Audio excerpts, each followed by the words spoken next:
যোৱাকালি অখিল গগৈ ডাঙৰীয়া এটা অভিযোগ দিছে জুম মিটিঙত দিলীপ শইকীয়াই য'ত তেওঁলোকৰ বেয়া তাত ভোট কৰ্তন কৰি ভোটাৰ লিষ্টৰ পৰা নাম কৰ্তন কৰি নতুন ভোটাৰ সন্নিৱিষ্ট কৰিবৰ কাৰণে বিধায়কক দায়িত্ব দিছে। ইলেকশ্যন কমিশ্যনে তেওঁলোকৰ হৈ কাম কৰি আছে।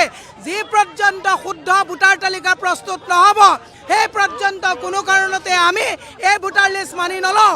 আপোনালোকে দেখিছে গুৱাহাটী মাজমজিয়াত বহুতো বিসংগতিপূৰ্ণ বহিৰাজ্যৰ মানুহক ভোটাৰ লিষ্টত নাম সন্নিৱিষ্ট কৰা হৈছে।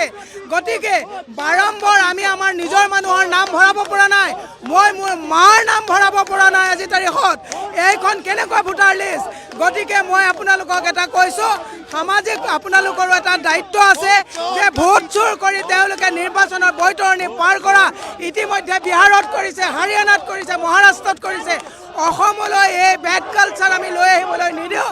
তাৰ কাৰণে অসমৰ মানুহক সজাগ হ'বৰ কাৰণে আমি আহ্বান জনাই ইলেকশ্যন কমিশ্যনক আমি CBI তদন্ত দি এই জুম মিটিংখনত আৰ্কাইভৰ পৰা গোটেই বস্তুটো কালেক্ট কৰি এইখন জুম মিটিঙত দিলীপ শইকীয়াক ইয়াৰ পৰা পদত্যাগ কৰি অসমৰ পৰা খেদিব লাগে।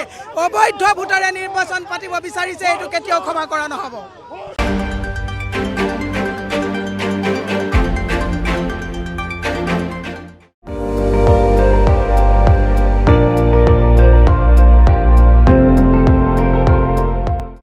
আপুনি চাই আছে ND24 সৰ্বশ্ৰেষ্ঠ নহয় সৰ্বোত্তমৰ দৌৰত।